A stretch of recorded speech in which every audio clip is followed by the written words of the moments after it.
Hola amigos, un día más estábamos aquí en la tertulia de amigos en Radio Solidaria y Solidaria Televisión. Contamos hoy con la presencia de un amigo, Ted Blake, director de Open Door o Puertas Abiertas en España. Eso Bienvenido. es. Pues muchas gracias. Y bueno, el motivo de tu estancia en Madrid y de poder estar aquí es la presentación de un informe. Pero antes de eso vamos a hablar un poquito de lo que es Open Door, ¿no? De lo que es Puertas Abiertas. ¿Qué es eso de Puertas Abiertas? Es interesante el nombre de Puertas Abiertas, porque Puertas Abiertas trabaja en los países que están más o menos cerrados al mensaje del Evangelio. Y el fundador de Puertas Abiertas pues puso el nombre citando el mensaje de Apocalipsis, de que Dios ha abierto las puertas para la predicación del Evangelio y nadie las podrá cerrar. Por eso es Puertas Abiertas. Puertas Abiertas es una entidad cristiana que trabaja en el ámbito del mundo donde los cristianos sufren persecución por el hecho de ser cristianos. Y hacemos todo lo que podemos para ayudar a fortalecer a la Iglesia para que pueda quedarse allí y ser testigo de Cristo en ese lugar a pesar de la oposición y de los ataques que sufre por el hecho de ser cristianos y por el hecho de predicar el Evangelio. Y luego en los países de más tradición cristiana también funcionáis para apoyar a esos países, ¿no? Exactamente. Lo que hacemos en países como España es crear conciencia de la realidad de la persecución y animar a la Iglesia, en el caso nuestro, pues animar a la Iglesia de España a involucrarse en la labor que se está haciendo a favor de los cristianos que sufren persecución. Es una labor doble. Por un lado es la parte de la oración, de acompañar a los cristianos que sufren persecución con la oración. Y luego, por el otro lado, pues apoyar económicamente para que la labor que nosotros hacemos en el país se pueda desarrollar, porque no dependemos de ningún apoyo gubernamental, primordialmente porque cuando se recibe dinero del Estado, muchas veces viene con condiciones que no podemos cumplir. Y para entonces mantener la libertad, ¿no? Tenemos la libertad si usamos dinero que recibimos de gente que cree en lo que nosotros creemos y nos apoyan para que hagamos lo que creemos que debemos estar haciendo. Estaba pensando que hace poco, bueno, hace unos 2 años o así, el presidente de Canadá, Trudeau, proclamó que el peor enemigo de la humanidad era el cristianismo. Ahora está en proceso de ser defenestrado, ¿no? Pero digo, por un país de tradición cristiana, por todos los que fueron allá, primeramente españoles, franceses, ingleses, y era sobre todo personas con una profunda convicción cristiana, ¿no? Los que colonizaron Canadá, ¿no? Bueno, y está aumentando la cristianofobia. Hablamos de países con mucho problema, pero en los países más occidentalizados está aumentando también la cristianofobia. Sí, hay que poner eso en contexto, porque si vamos a hablar de lo que nosotros estamos hablando como persecución, y estamos hablando de la situación de los países donde es más difícil para los cristianos vivir una fe cristiana, lo que está ocurriendo en Europa es verdad que hay cada vez una actitud más hostil en algunos sentidos hacia el cristianismo, pero lo que estamos viendo en 74 países del mundo es que la persecución se va extendiendo en extensión, o sea, hacia más lugares y hacia más personas, y a la vez se está profundizando en el sentido de que está aumentando la oposición a la fe cristiana. Entonces, sí, es una cosa general en todo el mundo y está funcionando todo a la vez.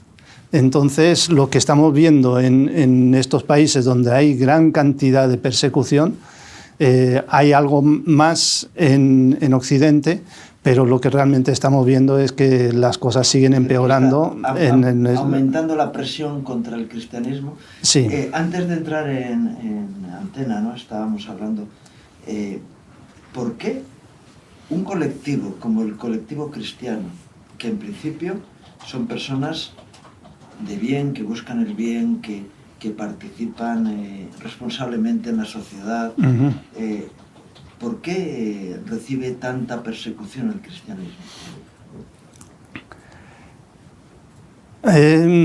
Yo creo que la respuesta a esa pregunta es compleja y tiene muchos matices.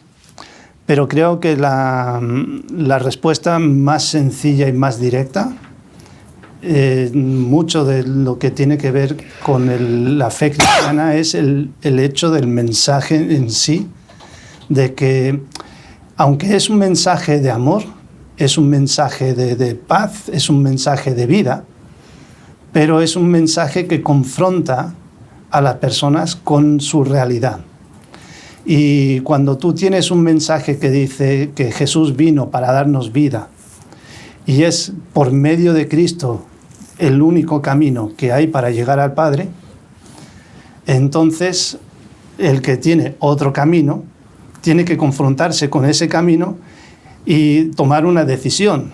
O sigo donde estoy o realmente acepto lo que me están diciendo y tengo que cambiar mi confianza, tengo que cambiar mi creencia para ajustarme a lo que estas personas me están diciendo. Y como no quiero cambiar mis creencias, pues entonces ataco a estas personas que me están diciendo que lo que yo creo no es verdad. Estaba pensando en la batalla que tuvo Pablo en Éfeso, ¿no? Cómo se revolucionó todo el pueblo, precisamente por esos principios, ¿no? Que los intereses espurios de cualquier tipo estaban manifestando ese ataque al cristianismo. Claro. Que ya lo tuvo la iglesia primitiva y que lo va a tener la iglesia hasta el final de los tiempos, ¿no?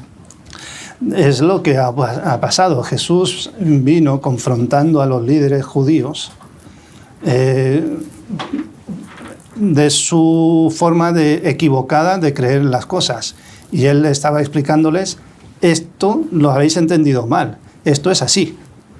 Y los judíos lo que estaban viendo era que su poder estaba en juego. Y entonces se enfrentaron a Jesús y al final pues lo llevaron a la cruz, que era donde él tenía que acabar de todas formas. Sí.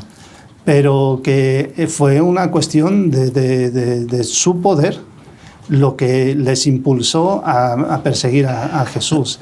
Y esto es lo que está ocurriendo. El mensaje del Evangelio es un mensaje bueno para la sociedad, porque lo que hacemos es enseñar a la gente a vivir una vida sana. Y lo que enseñamos es a la gente a amar los unos a los otros, a ser perdonadores, a ser reconciliadores. Entonces, lo que estamos buscando es el bien para la sociedad. Pero lo que conlleva ese mensaje es que lo que yo tengo como mi puesto de seguridad en la vida, lo tengo que soltar para abrazar otro estilo de vida. Claro. Y eso es muy difícil para las personas. Y vamos a ver, el trabajo, porque vamos a ver ahora el informe, esto conlleva la labor de muchas personas a lo largo de todo el mundo, ¿no?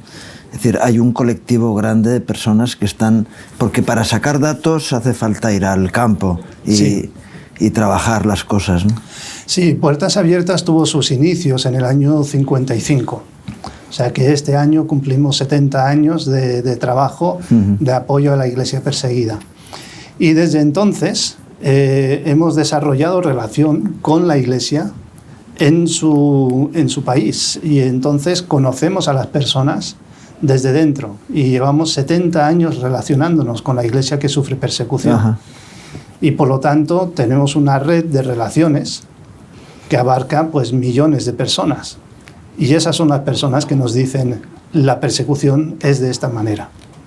Y entonces mandamos encuestas a la gente para preguntarles acerca de cómo va la vida privada, cómo va la vida en familia, cómo va la vida en la sociedad en general, cómo está la vida de la Iglesia, y luego la parte nacional que tiene que ver con las leyes, que si las leyes restringen nuestras libertades o no. Y entonces hacemos preguntas en esas 5 áreas y luego evaluamos la situación de la persecución violenta contra los cristianos, que abarca también los asesinatos, encarcelamientos, secuestros,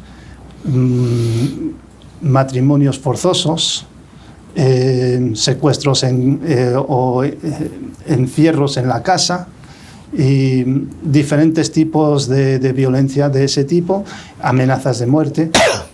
Y entonces cada área de la vida recibe un máximo de 16,7 puntos y luego la violencia también. Entonces son 6 áreas que estamos estudiando y la suma de esas 6 pues nos da 100 puntos. Yo es que en España, bueno, participo en el Observatorio de la Libertad Religiosa, ¿no? Y algo que dicen las personas que están ahí involucradas es que qué difícil es que un cristiano denuncie las presiones que tiene. No sé si os encontréis con esa problemática, porque das por hecho que vas a ser perseguido y entonces lo piensas o valoras como algo normal, ¿no? Sí. No siempre se denuncia por diferentes razones. En algunos casos no se denuncia porque se da por sentado que se va a experimentarlo y entonces se toma como algo normal. No se denuncia porque sabes que si lo denuncias, como otras muchas cosas, si denuncias, pues te vienen cosas peores. Y entonces te lo callas para que no te venga algo peor. A veces no denuncias porque sabes que no va a servir de nada. Tú vas a la policía, denuncias y en el mejor de los casos los reciben y no hacen nada. En el peor de los casos toman la nota y luego te acusan a ti de ser culpable, ¿no? de lo que tú estás denunciando. Entonces es difícil y por eso también en muchos lugares nos cuesta conseguir datos precisos de hechos que han ocurrido. Y lo que entonces tenemos que hacer una estimación. Ajá. Y cuando hacemos estimaciones, por ejemplo, si sabemos que hay a lo mejor 1000 casos, pues si sabemos que puede haber 1000 casos, decimos que hay 100. Ya. Para que no exagerar los números. Hacéis por la baja, ¿no? Sí, siempre tiramos a números bajos. Así que los números van a ser que están comprobados y medidos a la baja, ¿no? El mínimo absoluto. Por lo menos eso. De ahí para arriba puede ocurrir cualquier cosa más, ¿no? Puede haber muchísimo más, pero no nos atrevemos a lanzar números por lanzar números, porque luego se nos puede acusar de estar exagerando datos. Entonces ponemos los números, los mínimos. Que es un tema para tener en cuenta, ¿no? Vamos a ver un vídeo de la presentación de este informe, ¿no?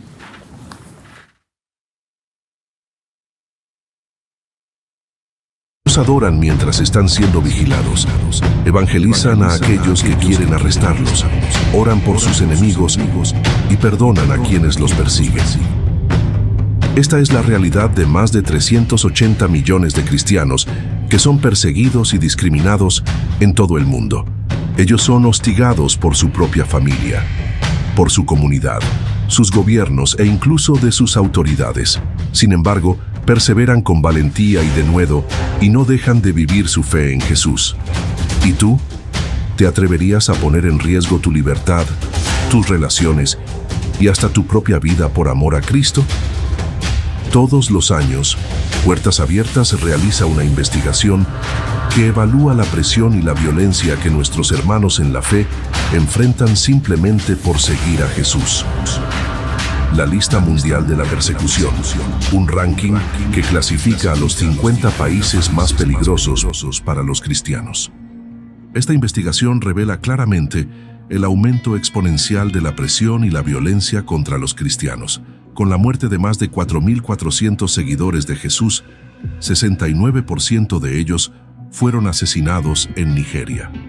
Diversos lugares de encuentro, como templos e iglesias, fueron damnificados.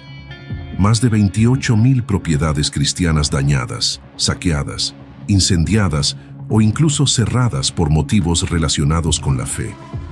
En los 15 países del África subsahariana presentes en la lista, el aumento de la violencia es constante y brutal.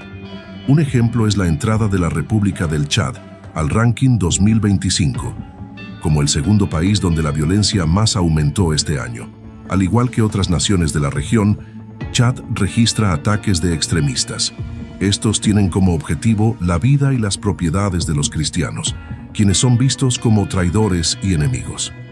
El nivel más alto de persecución y discriminación se identificó en Kirguistán, el país que más subió en el ranking, regresando a la lista por primera vez desde 2013. En este país de Asia Central se ha reportado el cierre de iglesias, un aumento de la opresión islámica y la paranoia dictatorial, obligando a los cristianos a esconderse y evangelizar en secreto. La crisis humanitaria en Cuba está empeorando y se han reportado nuevos incidentes contra los cristianos. Los pastores y sus familias son interrogados, reprimidos y sufren constantes amenazas. En Myanmar, los últimos 4 años han estado marcados por las consecuencias del golpe militar de 2021 y los intensos conflictos que deterioraron los derechos humanos y la estabilidad económica. Cultos y reuniones de adoración han sido motivos de retaliación por parte del gobierno. Las iglesias y propiedades cristianas son atacadas por el ejército. Con miedo, los cristianos se ven forzados a huir a campamentos de desplazados internos o se convierten en refugiados. Yemen, que ha presentado el índice máximo de presión durante años y enfrenta una guerra civil desde 2014, vio duplicarse la violencia en el último año. Con el fortalecimiento del extremismo islámico, aquellos que deciden seguir a Jesús corren un riesgo de vida, y las pocas iglesias domésticas en el país necesitan un cuidado redoblado para reunirse. A principios de 2024, el gobierno de Corea del Norte anunció regulaciones más estrictas y sanciones más severas, lo que aumentó el miedo entre la población. Por eso, no existen actividades de la iglesia en el país. Es imposible reunirse para adorar u orar, e incluso hacerlo en secreto puede ser un gran riesgo. Si son descubiertos, los cristianos norcoreanos son asesinados o enviados a los temidos campos de trabajo forzado. Cada día, los cristianos alrededor del mundo enfrentan situaciones que los obligan a huir, a esconderse y a desistir de todo. Sin embargo, su fe en Jesucristo los hace fuertes y valientes para arriesgar su vida por el Evangelio y glorificar el nombre de Jesús a pesar de las circunstancias. Tú también puedes ir más allá de lo que jamás imaginaste para fortalecer y apoyar a la iglesia perseguida en su jornada de osadía y denuedo. Conoce la realidad de los cristianos perseguidos y alimenta la fe de aquellos que se atreven a perderlo todo por amor a Cristo.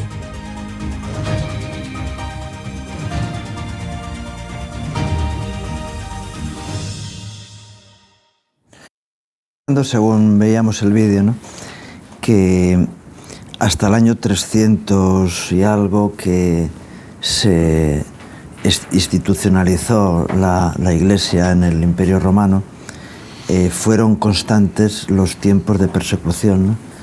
Y el que estudia un poquito la historia de la Iglesia ve que había tiempos de menos presión y otros tiempos de más presión.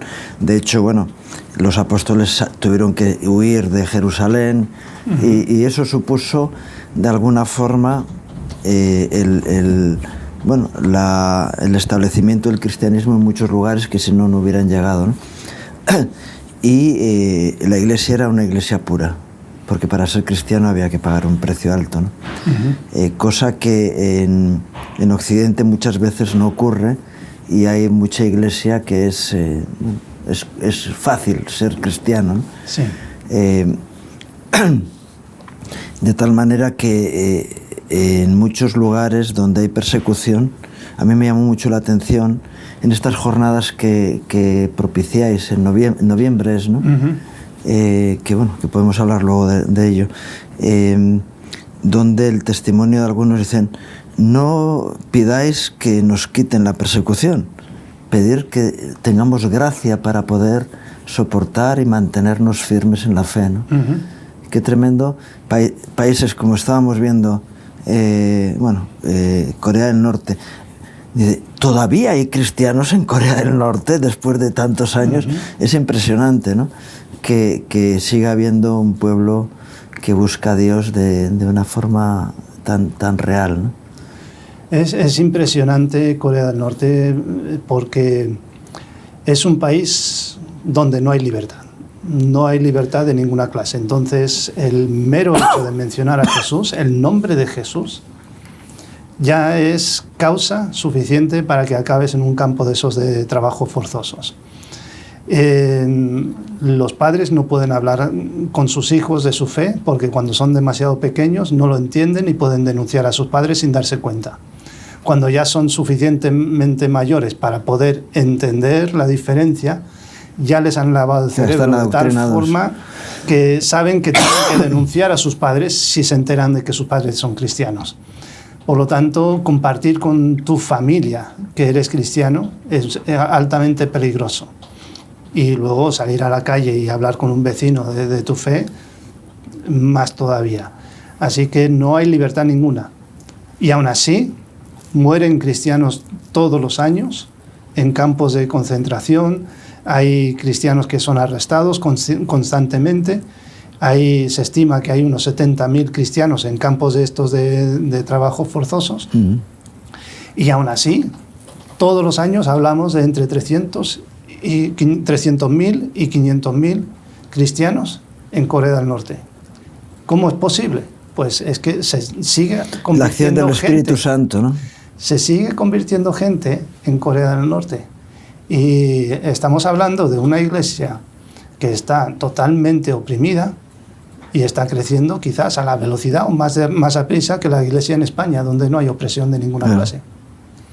Entonces, ¿qué es lo que está fallando en España? Es tremendo, ¿no? Y es más, yo veo otro asunto importante, que es que el cristiano que vive en comodidad, en un ambiente, que no espere que esto vaya a durar toda su vida, sino que si no tomas una actitud proactiva frente a esta amenaza, mañana la vas a tener en tu casa. Es decir, la Iglesia en España terminará siendo perseguida, sí o sí, porque lo dice la Biblia, que las profecías del Apocalipsis nos hablan de esa persecución, y dices, y si no estás preparado, te va a pillar con el paso cambiado. Entonces, qué bueno que no solamente miremos nuestra comodidad, sino que nos pongamos en la preocupación de los problemas que otros ya están viviendo, porque los mismos padecimientos se van cumpliendo en nuestros hermanos en todo el mundo. Sí. Y eso quiere decir que nos va a llegar a nosotros también, ¿no? Hay dos cosas en cuanto a esto. Jesús habló del sembrador que salió a sembrar y la semilla cayó en diferentes tipos de terreno. Uno de esos tipos de terreno él lo describió como la persecución, pero el otro era el de la preocupación de la vida, los afanes de este mundo, los afanes de este mundo y las distracciones de la vida. Y ese es el terreno en el que estamos aquí en España, en el terreno de las distracciones y todas esas cosas. Entonces, ¿cómo podemos prepararnos para afrontar una persecución que pudiera venir en el futuro? No es que eventualmente que esto va a ser mañana, pero de todas formas Tenemos que estar preparados para afrontar persecución, pero también tenemos que estar preparados para afrontar dificultades en la vida. ¿Y cómo podemos estar preparados? Pues uno de los cristianos que fue encarcelado en China, lo que dijo, porque su estancia en la cárcel, lo que hizo fue crearle un lugar de encuentro con el Padre. Y en la cárcel, él decía que en la cárcel es donde descubrió la auténtica libertad, porque fue la libertad que Dios le dio. Entonces, ¿qué es lo que tenemos que hacer nosotros como cristianos? Es crear espacios para tener un encuentro con Dios. Y eso quiere decir que tenemos que abrir nuestra vida, abrir espacios, tiempos en nuestra vida para tener un encuentro con Dios. Si no dedicamos tiempo y esfuerzo a buscar a Dios, cuando lleguen las dificultades, nos va a pillar, como dijiste tú, con la pierna cambiada, y entonces lo que vamos a hacer es, en lugar de abrazar al Padre y buscar su ayuda para atravesar la dificultad, vamos a darle la vuelta y vamos a acusarle al Padre de que nos está haciendo mal Él, cuando en realidad lo que está dándonos es una oportunidad para acercarnos más a Él y conocerle mejor. Porque las dificultades de la vida son las que nos ayudan a entender quién es el Padre y cómo podemos recibir su gracia de una forma que nos fortalece. Bien, el informe habla de un listado que son 50 países, ¿no? Sí. Y veíamos en el mapa que casi todos tienen que ver con o comunismo o islam. Son las dos principales amenazas más fuertes, ¿no? Y el hinduismo, por ejemplo. Sí, está el hinduismo, el budismo, que también son conocidas estas religiones como religiones de paz, religiones abiertas y religiones receptoras y amistosas con todo el mundo. Menos son, sí, con todo el mundo menos los cristianos. Si entran los cristianos, entonces ya no hay paz. Pero también está el crimen organizado, que afecta en algunos lugares, como en México y quizás en Colombia también, más bien el crimen organizado lo que está causando estragos para los cristianos. Yo me acuerdo en Colombia que había en su época empezaron, bueno, la guerrilla y tal, empezaron a atacar a pastores, pero principalmente lo que hacían era aquellos que decían una cosa y hacían otra, ¿no? Eran los principales atacados por las guerrillas colombianas, ¿no? Es decir, y sin embargo a los pastores que eran auténticos y que estaban con la gente, normalmente los respetaban más, salvo que estuvieran adoctrinando a sus propias tropas. Entonces, cuando había gente de la guerrilla que se hacían cristianos, ya no les gustaba la historia, ¿no? Y en Perú, por ejemplo, el Sendero Luminoso, cuando empezó a atacar a los cristianos, se acabó. Es decir, ya fue la gota que colmó el vaso de Dios, ¿no? Porque al final el Señor está detrás de todas estas situaciones, ¿no? Sí, en el caso de lo que yo he vivido en Colombia, o de lo que me han comentado de lo que hay en Colombia, es cuando los pastores enseñan a los jóvenes de sus iglesias que ser parte de la guerrilla o ser parte de los grupos paramilitares es algo que no es conveniente. Entonces estos grupos paramilitares o estos grupos armados se vuelven en contra de los pastores. Y a veces los grupos armados les piden a los pastores que hagan ciertas cosas y ellos se niegan a hacerlo. Y ahí es donde ellos se enfrentan a una presión tremenda. Y llega al punto en que o amenazan de muerte a los mismos pastores o a sus familiares. Y ellos tienen que tomar decisiones tremendamente difíciles en esa posición por saber qué hacer. Y eso es lo que realmente les está costando mucho la vida. Yo llegué después de lo de Perú y el Sendero Luminoso, entonces no tengo conocimiento de esa anterior, historia, ¿no? Entonces no puedo comentarlo. Yo te digo porque nosotros comenzamos la obra en Perú en plena batalla entre el gobierno, el Estado peruano y Sendero Luminoso, y fue en ese tiempo que empezaron a atacar a los cristianos, porque son facciones de tipo maoísta, ¿no? Pues lo mismo que decías de Corea del Norte, y es el mismo pensamiento que hay en China, aunque más relajado, pero es el maoísmo que dice, no, libertad cero, las cosas son así y punto. Y de hecho es lo que han intentado desarrollar tanto en Perú como algunas facciones de guerrilla en Colombia, ¿no? Y claro, atacan directamente con el... y luego es curioso, por ejemplo, en México decías, claro, ahí está Chiapas, la zona sur de México, que tiene unas condiciones con una apariencia de cristianismo católico, pero que luego realmente es otra historia, ¿no? Y han atacado primeramente o principalmente a evangélicos, pero luego también definitivamente cuando ha habido algún católico que ha defendido la libertad religiosa, también han sido atacados, ¿no? Sí. Lo que hay un sincretismo bastante intenso en el sur de México, donde se mezclan las tradiciones o las religiones tradicionales antiguas, precristianas, y el cristianismo, el catolicismo de esa zona. Y entonces lo que intentan hacer es obligar a las personas a mantener ese tipo de rituales que no tienen nada que ver con el cristianismo, son rituales de las religiones anteriores. Y eso requiere comprar ciertas cosas, a veces son licores, a veces son gallinas o cosas específicas para ese tipo de cosas, y pertenecen a los más ricos de la zona.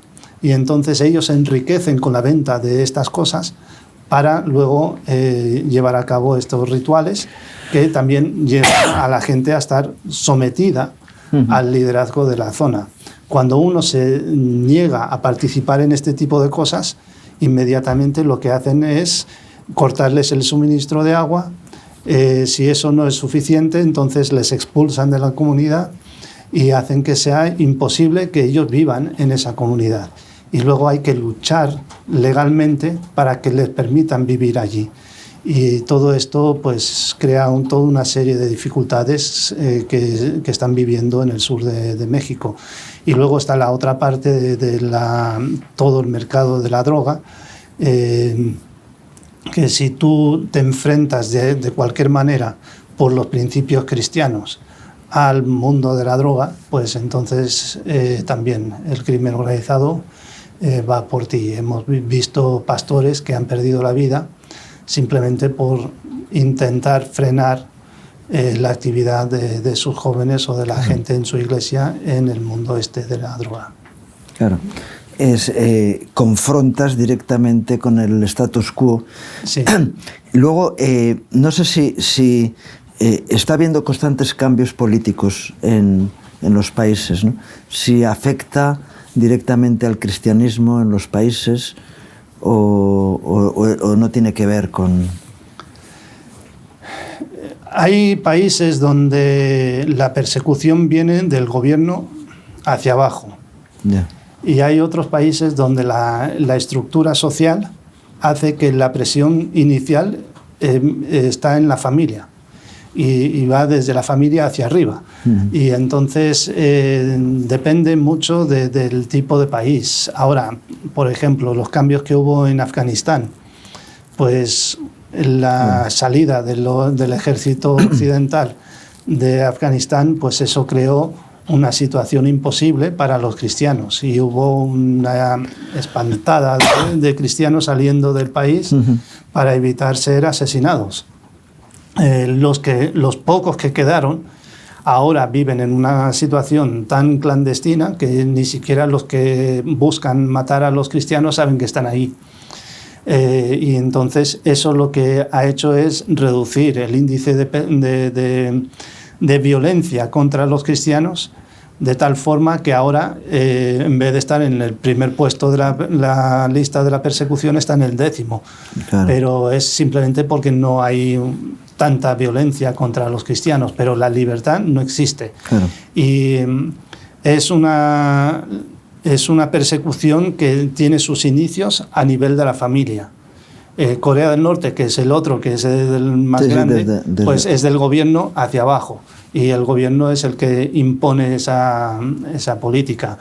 Nicaragua es un ejemplo donde ha habido un cambio de gobierno, o sea, un presidente elegido democráticamente, que luego con el tiempo se ha ido cambiando a ser un dictador. Realidad, en Nicaragua es curioso porque Ortega, que fue parte del Frente Sandinista en su momento, que eran, bueno, de ideología comunista, él llega al poder en su segundo mandato, auspiciado por la Iglesia Católica, cuando su esposa es una conocida bruja, es decir, que hace esoterismo de una forma tremenda, y hoy en Managua te puedes encontrar con árboles esotéricos plantados por las avenidas centrales. Es decir, pero fue auspiciado por el catolicismo, que fue engañado de alguna manera, y han sido luego los primeros que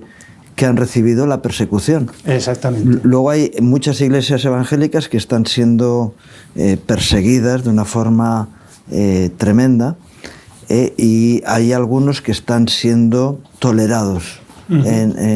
Yo te digo por el ministerio nuestro, que está siendo tolerado, pero hay un control absoluto de lo que somos y de lo que hacemos. Luego resulta que dentro del régimen hay muchos cristianos, cristianos evangélicos que participan en los cultos en las iglesias, ¿no? Y es tremendo que dice, oiga, pero ustedes van a tener que enfrentar esta situación porque están participando en algo que no es de Dios, ¿no? Sí. Estaba pensando en Líbano, Siria, que a lo mejor no entra en este informe porque bueno, es casi al final del año, primeros de este año, pero ahora mismo Líbano acaba de nombrar un presidente cristiano. Sí. Y Siria, yo entiendo que parte de los cristianos que habían huido ahora han vuelto hacia el país, o están volviendo, ¿no? Bueno, sí, los cambios en Siria han ocurrido justo después de cerrar el estudio. Por eso. Entonces, porque cerramos el estudio el 30 de septiembre y entonces ya el 1 de octubre empezó una nueva etapa. Entonces, para el año que viene, en el 26, tendremos los resultados del estudio de lo que ocurrió ahora recientemente en Siria. No tengo tanta constancia de esto. Lo que sí he oído es que por ahora lo que está diciendo el nuevo gobierno en Siria es que no va a tomar represalias contra los cristianos. Entonces es una noticia que se toma con cierta alegría, pero con mucha precaución. Con cautela, ¿no?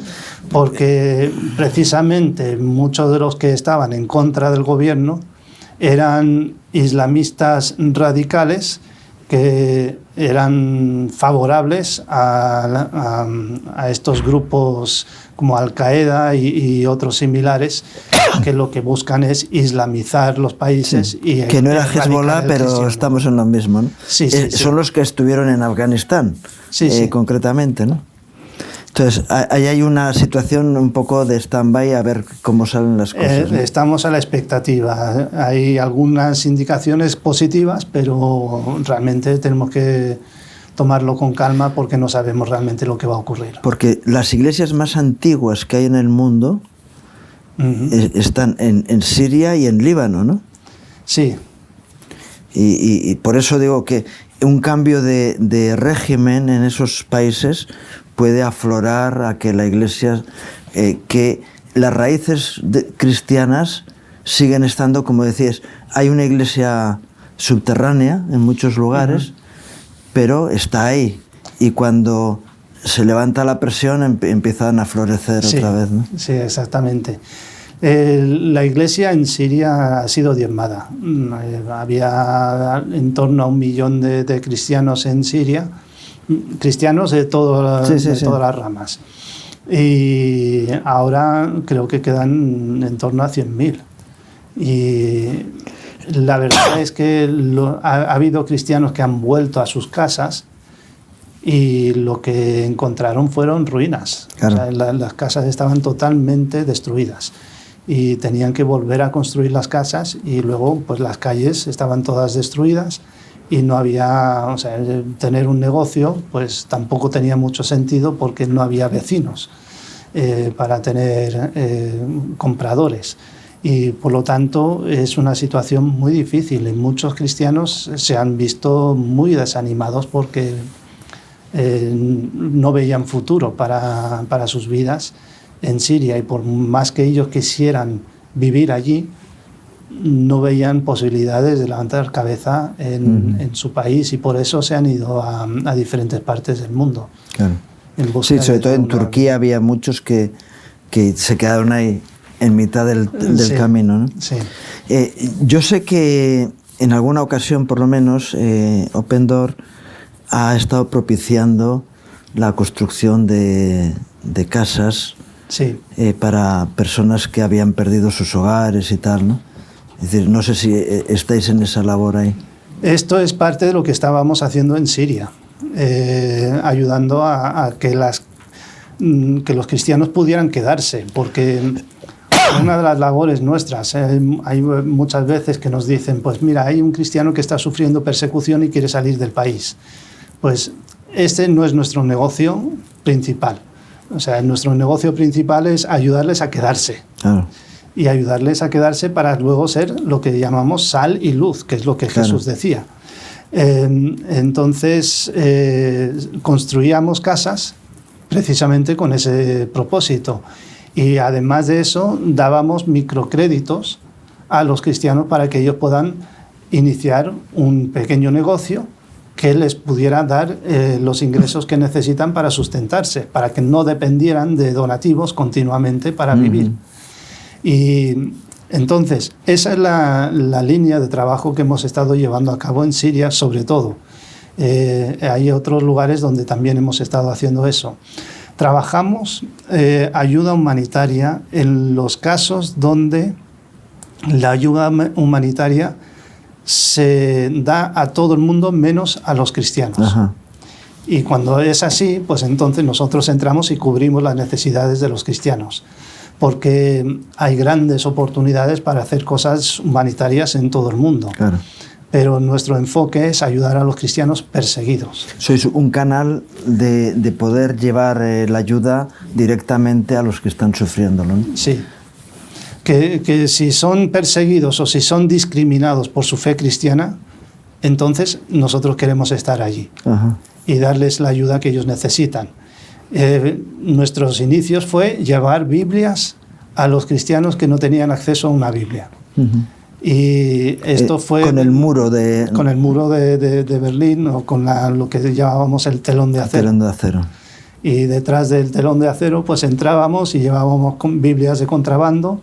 Y de hecho tuvimos una ocasión en la que en China había tanto crecimiento de la iglesia que dijeron, porque hubo una conferencia, una feria mundial, y estaban dando libertad para meter cosas, y entonces se organizó una campaña de ir a China con las maletas llenas de Biblias. Entonces iban con las maletas en aquella época cuando no... La ropa la compraban allí luego, ¿no? No te ponían límite en el peso en la maleta, y entonces iban con unas maletas llenas de Biblias y pesaban un montón. y introdujimos creo que 10.000 Biblias por medio de ese sistema. Ajá. Y la iglesia china nos dice, no, esto no es suficiente, necesitamos 1 millón de Claro. Biblias. Y entonces organizamos una actividad con un barco y llegamos a una costa y pudimos entrar con 1 millón de Biblias en una noche y se distribuyeron por toda China. Se calcula que el 90-95% de esas Biblias llegaron a manos de cristianos chinos. Fíjate. Y creemos que eso tuvo un impacto significativo en el crecimiento de la iglesia en China, y sabemos que también tuvo un impacto en el gobierno, que es cuando ya empezaron a permitir que se imprimiera la Biblia en China. Ujú.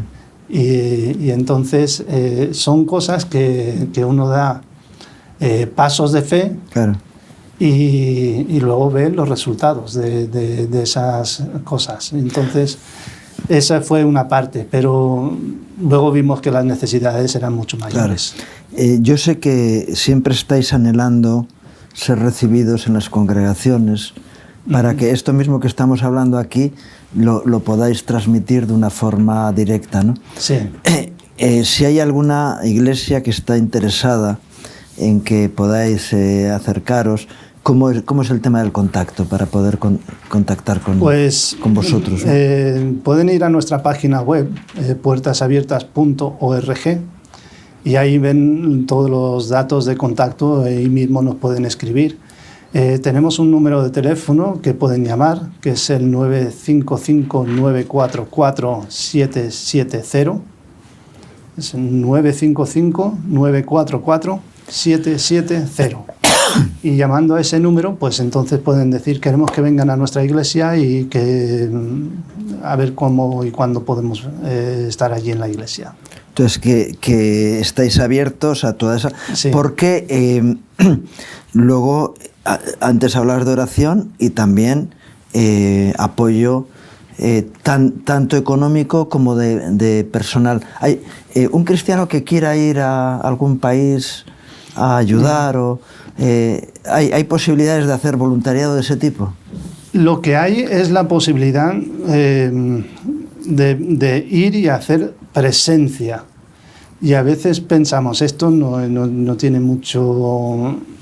La gente que se va de viaje no va a Tailandia, ¿no? Sí, pero ir de viaje de novios es una cosa. Ahora, ir a un lugar y escuchar el testimonio de alguien que ha sufrido persecución y ver lo que se está haciendo para ayudar a los cristianos, esto es darle un mensaje a la iglesia de allí, que ellos son importantes y que hay gente que sabe de su situación y que está orando por ellos. Que en lugar de hacer turismo... Sí. hacer un turismo con propósito, ¿no? Sí, un turismo con propósito, y es de ir para dar apoyo. No suena muy exótico. A veces puedes pensar, bueno, yo lo que quiero es ir y trabajar con la iglesia perseguida y tal. Ese tipo de cosas nosotros no lo organizamos. Hay otras misiones que trabajan en estos países, que hacen una labor evangelística dentro de los países, tienen que encontrar su forma de entrar en el país y estar allí legalmente y todo lo demás, pero nosotros no trabajamos de esa manera. Nosotros trabajamos siempre en colaboración con la iglesia local. Ajá. Y también hacemos a veces alguna sociedad con alguna otra entidad externa, para colaborar juntos en apoyar a la iglesia local, porque nuestra idea es siempre fortalecer a la iglesia que está allí, y entonces lo que buscamos es ayudarles a ellos. Entonces no tenemos un trabajo de llevar personas desde aquí hasta allí. Lo que tenemos en España es oportunidades también para ayudarnos con voluntariado desde aquí. Ajá. Entonces, siempre tenemos necesidad de voluntarios en el área de traducción, la preparación de los vídeos que estamos poniendo, pues ayudar con poner la voz en esos vídeos, editar el audio, editar el vídeo en sí. Luego tenemos cosas de arte, o sea, de diseño gráfico, que tienen que ver con el diseño de la revista o el diseño. Luego de tienes un boletín cosas mensual, creo, ¿no? que enviamos todos los meses, sí. Uh-huh. Eso lo enviamos y es la mejor forma de estar en contacto con la iglesia perseguida y saber lo que está pasando. Y en esa revista enviamos un calendario de oración para que tengas un tema por día para orar por la iglesia perseguida. Ajá. Y así cada día puedes estar orando. ¿Cómo se puede conseguir ese boletín? Sí, ¿también en la página web? ¿Cómo? Sí, en la página web. Entras en la página web y ahora no recuerdo exactamente el diseño, pero en qué hacer. Yo quiero colaborar con la iglesia perseguida, pues ahí vas a encontrar la forma de convertirte en compañero de oración. Y esto es lo que realmente buscamos de las personas que nos están escuchando, que se conviertan en compañeros de oración y que nos acompañen orando con la iglesia perseguida, porque es lo que dijimos al principio, ¿no? De que no ores por la iglesia, porque si oras por la iglesia perseguida vas a orar con tu mentalidad de occidental, que es, Señor, quítales la persecución. Y si oras con la iglesia perseguida, lo que vas a decir es, Señor, ayúdales a tener la fortaleza para mantenerse firmes en medio de su persecución. Y esto es lo que deseamos también para la iglesia en España, que sea firme en medio de las dificultades de la vida. Bien, comentaba yo antes que hay una jornada que suele ser por noviembre, creo que sí, es el segundo domingo de noviembre. Y que procuráis que sea un mover dentro de la iglesia. ¿Tenéis algún delegado por provincias? O en algunas provincias hay, en otras no, ¿no? ¿Buscáis delegados para que puedan organizar esas cosas? Lo que enfatizamos son dos cosas diferentes. Por un lado, hay la posibilidad de reunirse por provincias o por regiones como iglesias para orar unidas a favor de la iglesia perseguida.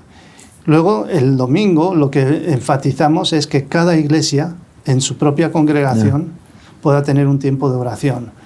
Lo que intentamos hacer es el simbolismo de la unidad. Si estamos orando todos el mismo día, más o menos a la misma hora, a favor de la iglesia perseguida, es como una muestra de nuestra identificación y nuestra unidad en la petición a Dios de que Él haga algo a favor de la iglesia perseguida. Y cuando hacemos las reuniones unidas, pues también es una de las cosas que el estar juntos nos ayuda a demostrar que estamos realmente juntos a favor de la iglesia perseguida. Una cosa es orar cada uno en su iglesia y otra cosa es pues juntarnos. La suma multiplica, ¿no? Y luego está el hecho de que cuando uno tiene sus problemas o sus problemillas, cuando fue ayer, hicimos una visita aquí en Madrid sobre un asunto, ¿no? Y cuando los cristianos somos conscientes de que nuestros problemas muchas veces son muy suaves comparados con los problemas que tienen otros, incluso en nuestras propias ciudades. Tú vives en Sevilla hay realmente focos de problemas serios. Siempre hablamos de las 3.000 viviendas, etcétera, ¿no? Sí. Pero en cada ciudad hay situaciones que son una vergüenza y que la Iglesia muchas veces no es ni siquiera consciente de lo que hay alrededor suyo, y mucho menos de lo que ocurre a miles de kilómetros, porque dice, bueno, yo tengo mi problema solucionado. Y muchas veces estamos en la iglesia en un ambiente protegido, cubiertos, rodeados de hermanos que nos amamos y que hay conflictillos, pero que no hay conflictos serios, cuando somos conscientes de la realidad que viven otras personas. Eso nos lleva a conmovernos, por lo menos estamos vivos. Hay personas que están muertas, espiritualmente ya no, ni sienten ni padecen, ¿no? Pero qué bueno es poder mantener vivo ese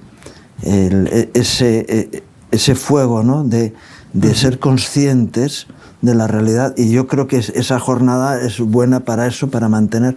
Yo huyo mucho de el día de, ¿no? El día de no sé qué, el día de no sé cuánto.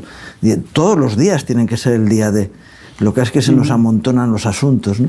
Pero, sí. Pero qué bueno que haya ese Pepito Grillo que nos está recordando. Vamos a poner el enfoque en la oración en ese día. Evidentemente, nosotros sacamos el calendario para todos los días de todo el año. Ajá. Entonces, cada día estamos pidiendo que se ore por la iglesia perseguida, pero hay un día de concentración en la oración. Y ese es el segundo domingo de noviembre. Intentamos hacer que todos participen ese domingo, pero sabemos que no siempre puede ser. Entonces, hay algunas iglesias que lo hacen en otra fecha. Yeah. Bienvenido sea cuando lo hagan, ¿no? Cuanta más oración haya, sí, más mejor. Contentos estamos, porque entendemos que la oración es la forma en que Dios espera para actuar. O sea, Dios ha puesto el poder en nuestras manos. Nos ha dicho, pedir y recibiréis. Y entonces, si no pedimos, no recibimos. Pues entonces tenemos que ponernos a pedir. Y cuanto más aprendamos a alinearnos con los planes y los deseos de Dios, mejor vamos a llevar a cabo los planes de Dios. Y vamos a conseguir que Dios haga las cosas que realmente quiere hacer. Por eso tenemos que aprender a orar conforme al corazón de Dios. Sí. No he querido centrarme mucho en los datos del informe, porque está ahí. Y en la página web de puertasabiertas.org, cada uno puede bajarse su informe y leerlo de una forma más exhaustiva. Sí. Pero creo que era importante hablar de todos estos asuntos que hay alrededor. Y como estás hablando tanto de la necesidad de orar, me gustaría que termináramos con una oración, y que, si te parece bien, nos dirijas en oración, pues, y culminamos el programa con la oración. De acuerdo, pues muchas gracias. Padre nuestro, por un lado queremos darte gracias de que tú puedes estar, que podemos acceder a tu presencia en cualquier momento y en cualquier lugar, y que tú has hecho posible que podamos entrar en tu presencia por medio de la muerte y resurrección de Cristo. Y damos gracias que tú también has hecho posible que las personas puedan conocerte y puedan entregar sus vidas a ti por poner la fe en la obra de Cristo en la cruz. Y lo que queremos pedir es que tú ayudes a que los cristianos que viven en estos lugares tan oscuros del mundo puedan mantenerse firmes en medio de esta tormenta de la persecución. Hay algunos que sufren condenas en la cárcel, hay otros que son apaleados y están enfermos en el hospital. Hay otras mujeres que están encarceladas en sus propias casas, no pueden salir, otras que están casadas contra su voluntad con hombres mayores. Hay todo tipo de circunstancias y de dolores, de sufrimiento. Y todo ello ayuda a que estos que creen en ti se acerquen a ti, se agarren a ti, se aferren a ti.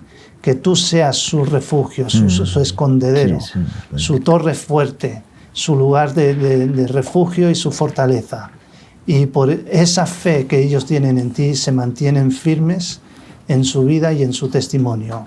Y pedimos que tú los fortalezcas, que tú los guardes de todo mal, y que les ayudes a seguir siendo esa sal y esa luz en estos lugares tan oscuros y tan difíciles.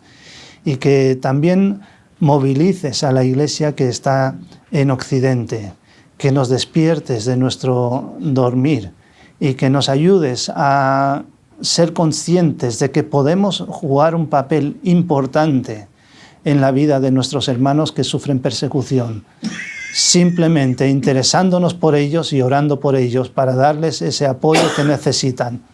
y luego también involucrarnos en el apoyo a la iglesia perseguida. Oh, sí, Señor. Y queremos poner nuestras vidas delante de ti para que tú bendigas nuestras vidas y que seamos, que nos alineemos con tus objetivos, con tus deseos, con tus propósitos. Amén. Sí, sí. Y pedimos estas cosas en el nombre de Cristo. Amén. Y bueno, solo recordar la página puertasabiertas.org, ahí tenéis toda la información, y si el Señor está tocando tu corazón, pues no esperes, entra y contacta para que contacten contigo y podamos mantener la iglesia viva con respecto a la comunión con los hermanos que lo están pasando peor que nosotros. Gracias, Ted, por tu visita. Siempre la visita de los hermanos dignifica nuestro lugar y bendice, porque sois benditos, venís y nos bendecís. Gracias por el trabajo que hacéis y que Dios os siga dando ánimo y bendición para que sigáis adelante con ello. Pues muchísimas gracias, y también gracias por darnos la visibilidad del ministerio que estamos desarrollando. Qué bien. Y gracias a ustedes por acompañarnos en este programa, deseándoles un día más que Dios traiga gracia y bendición a sus vidas, sus familias, sus trabajos, que Dios les bendiga.